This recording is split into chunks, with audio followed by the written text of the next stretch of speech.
उपमुख्यमंत्री एकनाथ शिंदे यांचा road show देखील झालेला होता आणि त्या दरम्यानच अनेक मुद्द्यांवर जे आहे भाष्य केलं होतं. मी बँकर आहे मॅडम, JFM चालू आहे त्याच्यामुळे आलो इथे. काम करून आलो. खास सभेसाठी आला आहात? हो, सभेसाठी.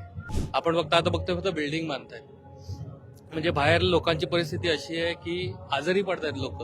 महायुतीकडून कामकाज करण्यात येते. वरळी येथे आपण पाहिलं तर नुकतंच उपमुख्यमंत्री एकनाथ शिंदे यांचा रोड शो देखील झालेला होता आणि त्या दरम्यानच अनेक मुद्द्यांवर जे आहे भाष्य केलं होतं. आणखी लोकांशी बोलण्याचा प्रयत्न करणार आहोत. कुठून आला तुम्ही? तुमच्या हातात बॅग दिसते. थेट कामावरून आला? ऑफिसमधून आलो डायरेक्ट मॅडम. कुठे राहता तुम्ही? मुंबईतच, अणुशक्तीनगर. आणि ऑफिसला कुठे आहात? मी बँकर आहे मॅडम, JFM चालू आहे त्याच्यामुळे आलो इथे. काम करून आलो. खास सभेसाठी आला आहात? हो, सभेसाठी. का एकदम असं काम आवरून तुम्ही पटपट इथे सभेसाठी आलात? का असं वाटलं की यावं आणि इथे बसून सभा ऐकावी? नाही मॅडम, काय आहे, त्यावेळेला ब्रिटिश होते, आता भाजप आहे. हा प्रॉब्लेम आहे. म्हणजे आम्ही लहान होतो तेव्हा एक निबंध होता, विज्ञान, विकास आणि विनाश. पण विकास हवा, असं नाही की विकास नकोय, हवा. पण विकास तो इथूनच झाला पाहिजे. आपण फक्त बिल्डिंग बांधताय. म्हणजे बाहेर लोकांची परिस्थिती अशी आहे की आजारी पडतायत लोक. हा जो हे विकास करतायत, म्हणजे हा विकास नाही, ही विनाशाची सुरुवात आहे भाजपाच्या.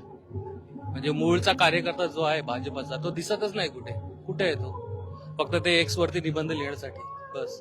पण विकास कामं जी आहे भाजपने केलेली दिसत आहेत. आपण पाहिलं कोस्टर रोड, वरळी BDD चाळ असेल, अटल सेतू असेल, त्यावर ते क्लेम करतात की आम्ही ती कामं पुढे नेलेली आहेत. चुकीचं आहे मॅडम, चुकीची माहिती. अटल सेतू हा काँग्रेसच्या काळातला आहे. तुम्ही गणेश नाईक जे काल बोलले नवी मुंबईत, ते एकदा बघा.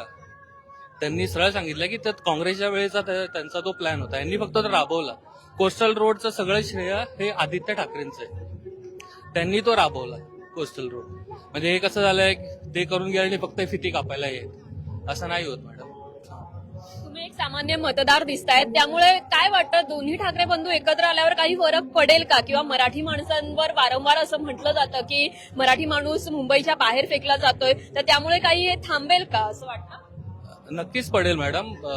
आणि पण आता जी परिस्थिती आहे, मराठी माणूस म्हणजे बाळासाहेबांनी पक्ष स्थापन केला, त्याचं चिन्ह, त्याची पक्ष हे एकनाथ शिंदेकडे आता.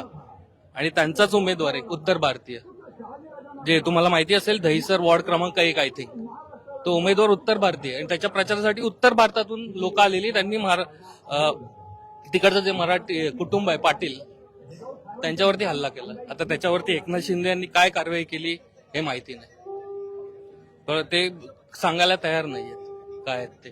म्हणजे ते जे बोलतात की मी मराठी किंवा हिंदुत्वासाठी सोडलं हे, म्हणजे ते काल काय बोललेत गणेश नाईक, त्यांनी स्वतःच्या हाताने त्यांच्या गळ्यात फास टाकून घेतलाय तो. म्हणजे तिथून दिल्लीवरून ओढला की हे डायरेक्ट फाशीवरती.